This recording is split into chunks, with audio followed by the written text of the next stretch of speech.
मुस्कान भगवान ने गिराई है? मिलॉर्ड, अब जो सवाल मैं पूछने जा रहा हूं उसके लिए मुझे एक ज्ञानी पंडित की जरूरत है। तो आप में जो भी कोई ज्ञानी पंडित है वो यहां पे आए। सिर्फ ज्ञानी है, ज्ञानी। हाँ, आप बैठ जाइए।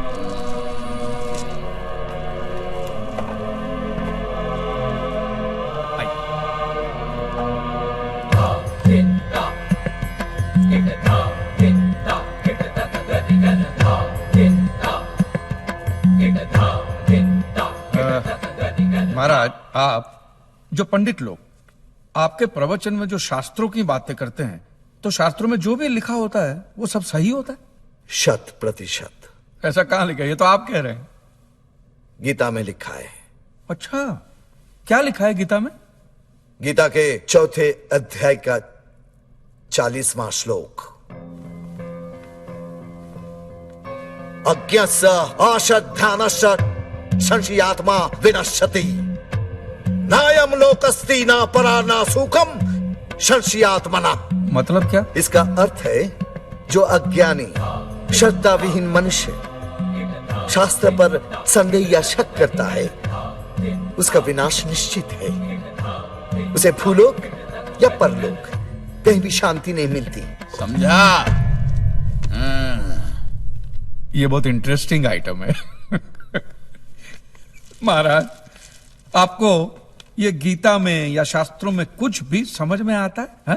कि जो भी लीलाधर महाराज बोल रहे उसमें बस ऐसे समझा समझा करके हाथ हिला रहे हैं। मिलॉर्ड, वो स्कूल में छोटे छोटे बच्चे होते, उनको प्रेयर कभी पूरी याद नहीं रहती, तो बेचारे आंख बंद करके ऐसे करके होंठ हिलाते, वो होंठ हिलाते, ये हाथ हिलाते। एक कांजी, तूने एक सिद्ध साधु का अपमान किया है, तो तुझे नरक में भी जगह नहीं मिलेगी। कहां से मिलेगी महाराज? आप लोगों ने पहले से ही वहां कुल्ले टिका के रखे हैं।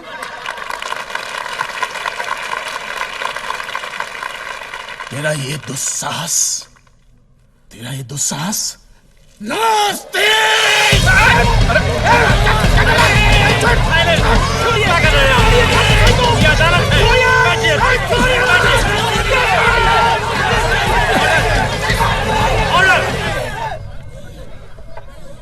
बैठ जाइए।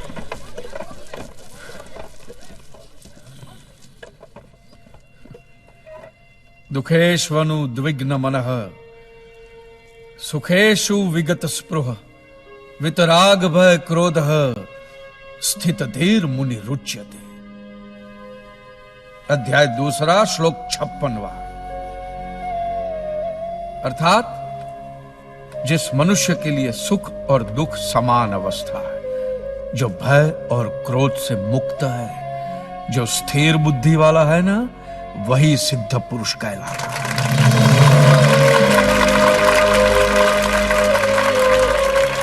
ये मुझे गीता सिखाएंगे? अरे ये क्या गीता सिखाएंगे मिलॉर्ड? इन लोगों की तो आईक्यू भी रूम टेम्परेचर से लो है। आपको 2 बात किया कही मैंने उकसाने के लिए, भड़काने के लिए, मुझे मारने चले हैं। ऐसी है आपकी सिद्धि सिद्धेश्वर? मिस्टर कांजी, उनकी सिद्धि क्या है यह कोर्ट का मुद्दा नहीं है। कोर्ट का मुद्दा यह है कि आपकी दुकान किसने गिराई। भगवान ने गिराई है। यह आप फैसला सुना रहे। फैसला सुनाना जज साहब का काम है, आपका नहीं। आपको तो सिर्फ प्रूफ करना है कि उस दिन जो भूकंप आया वो भगवान की वजह से आया था, जो प्रूफ करना इम्पॉसिबल है। Relax relax relax, nothing is impossible. Swami ji, एक बात बताइए, भगवान ने ही ये भगवत गीता कही है? कही है। और भगवत गीता में जो भी कहा गया है वो सब सच है? 100%। Point to be noted milord. तो मुझे एक बात बताइए कि भगवान ने भगवत गीता के 9वें अध्याय के 8वें श्लोक में क्यों ऐसा कहा कि पूरी सृष्टि का सर्जन मेरी इच्छा से हुआ, इसका विनाश भी मेरी इच्छा से होगा, ये पूरी सृष्टि मेरी इच्छा के अधीन है, इसके सर्जन और विनाश के लिए सिर्फ मैं और मैं ही जिम्मेदार हूं। और ये देखिए मिलॉर्ड, ये बाइबल में भी कहा गया है, Aiza chapter 54 verse 16। See, it is I who have created the smith who blows the fire of coals and produces a weapon fit for his purpose. I have also created the ravager to destroy. अब ये देखिए, ये कुरान शरीफ में भी है। सूरह जलजला 99 आयत 1 से 8 में भी लिखा है कि जब जमीन अपनी पूरी शिद्दत के साथ हिला डाली जाएगी और जमीन अपने अंदर के सारे बोझ को निकालकर बाहर डाल देगी और इंसान कहेगा कि ये उसको क्या हो रहा है, उस दिन वो अपने ऊपर बीते हालात बयां करेगी, क्योंकि तेरे रब ने उसे ऐसा करने का आदेश दिया होगा। रब ने।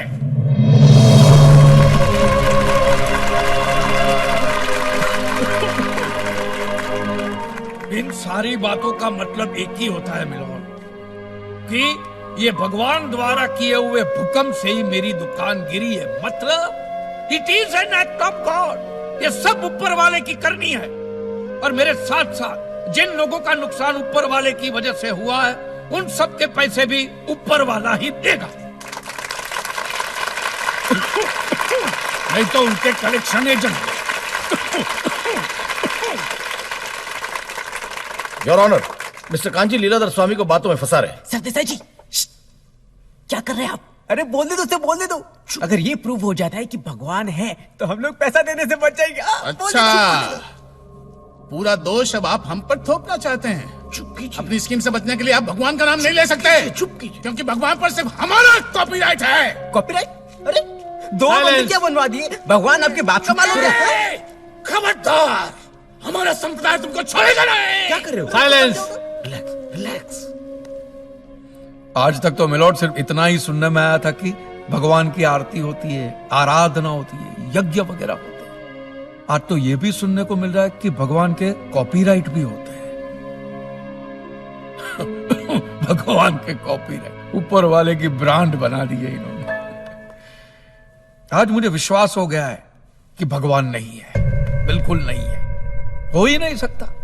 क्योंकि अगर वो होते तो उसने आप जैसे पाखंडियों को तो कब का उठा लिया होता। मुझे जो करना था वो मैंने साबित कर दिया है मिलोन। अब इसका पूरा फैसला।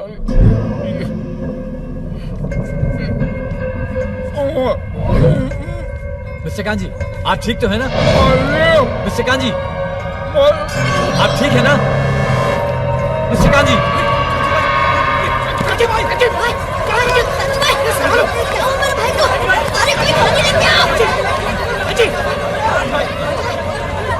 एम्बुलेंस बुलाओ, please call the ambulance.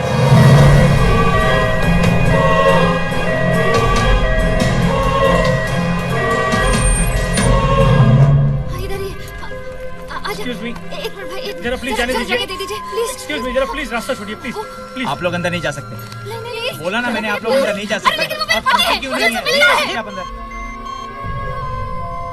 Doctor, वो ठीक तो है?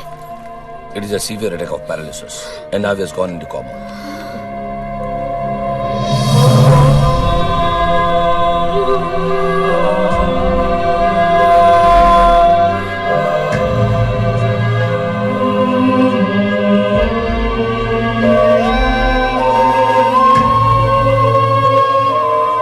He's on ventilator और अब सिर्फ भगवान ही उन्हें बचा सकते हैं।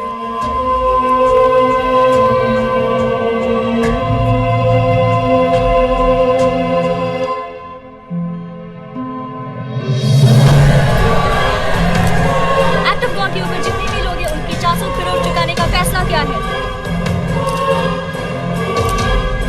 वाह वाह।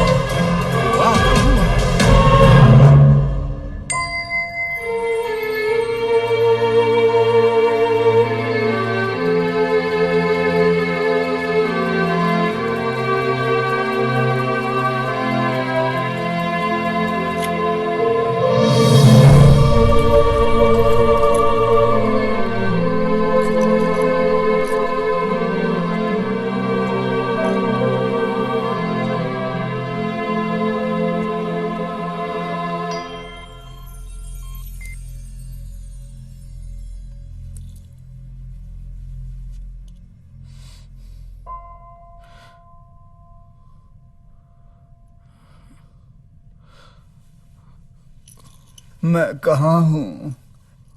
अब ये सब मत कहना। तुम आईसीयू में हो, तुम्हारे बीवी बच्चे बाहर ही हैं, किसी को अलाउड नहीं अंदर आना। तुम कैसे आ गए? तुम्हें जगाने आया हूं। तुम्हारा वक्त हो गया जागने का।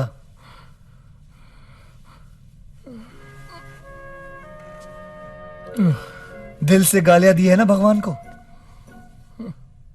और दिल कहां होता है? लेफ्ट साइड में। इसलिए भगवान ने पूरा का पूरा लेफ्ट साइड पैरालाइज कर दिया है। ऐसा मैं नहीं कह रहा हूं, बाहर जितने भी मीडिया वाले हैं ना, अफवाह फैलाई जा रहे हैं इस बात की। चाहो तो मैं तुम्हें ठीक कर सकता हूं। तुम डॉक्टर भी हो गए? मैं ऑल इन वन हूं। कहो तो एक चमत्कार दिखाऊं? हवा में बाइक उड़ाने को चमत्कार नहीं। अच्छा चलो भाई।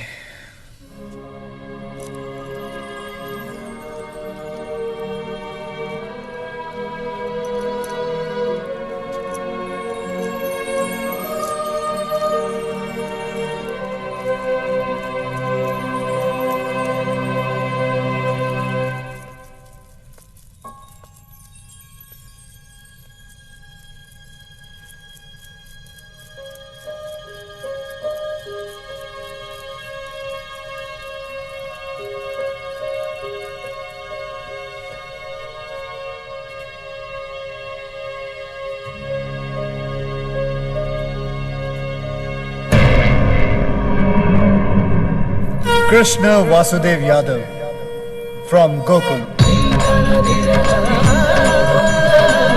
अब तो विश्वास हो गया।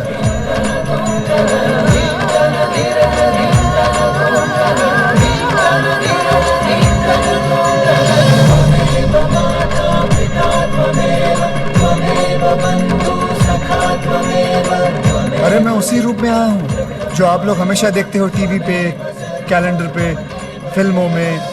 वर्षों से यही रूप मेरा चलता आ रहा है। उसी रूप में आपके सामने खड़ा हूं। लेकिन कांजी भाई, मैं ऐसा हूं नहीं। तुम सच में हो? मुझे माफ कर, मुझे माफ कर। जैसे एक भक्त भगवान के बिना अधूरा होता है, वैसे ही भगवान भी एक सच्चे भक्त के बिना अधूरा होता है।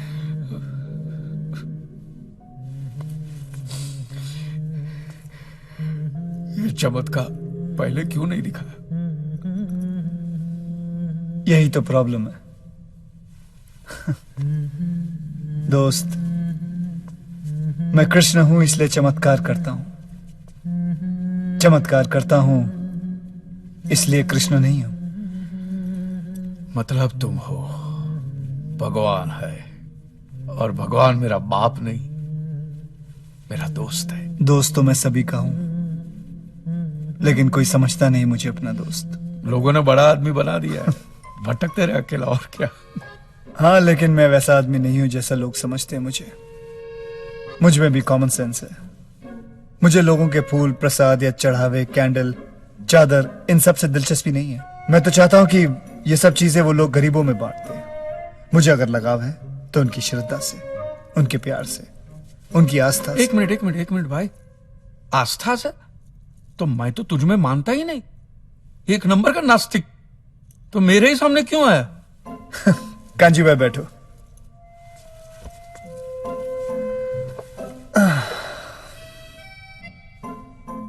नास्तिक का मतलब समझते हो? जो हर चीज को देखे, परखे, सोचे, समझे और फिर ये कहे कि ये झूठ है, भगवान है ही नहीं, उसे नास्तिक कहते हैं। इसलिए मैं तुम्हारे सामने आया, क्योंकि तुमने वही सब कुछ किया जो एक नास्तिक करता है। और एक सच्चा नास्तिक एक सच्चा आस्तिक बन सकता है। लोग मेरे पास सिर्फ अपने स्वार्थ के लिए आते हैं, अलग अलग एक्सचेंज ऑफर्स लेके आते हैं। Exchange offer? भगवान, मैं एसएससी पास हो जाऊंगा तो 5 मंगलवार सिद्धि विनायक चल के आऊंगा। अगर वो डोमिनिक की बेटी, अगर उसने शादी के लिए हाँ बोल दी ना, तो मैं माउंट मैरी 11 कैंडल चढ़ाऊंगा। अगर मेरी बीवी प्रेग्नेंट हो गई ना, तो आपकी दरगाह पे चादर चढ़ाने आऊंगा। अलग अलग ऑफर्स लेके आते हैं। और जो लोग मेरे पास आ नहीं सकते, वो भी मुझे ही दोषी ठहराते हैं। बोलते हैं भगवान का बुलावा नहीं आया इसलिए हम उनके पास जा नहीं सकते। अरे भगवान का बुलावा नहीं आया तो क्या इनविटेशन कार्ड हाँ, भेजे? इनविटेशन कार्ड लिख के भेजूं मैं? मेरे पास और कोई काम धंधा है कि नहीं?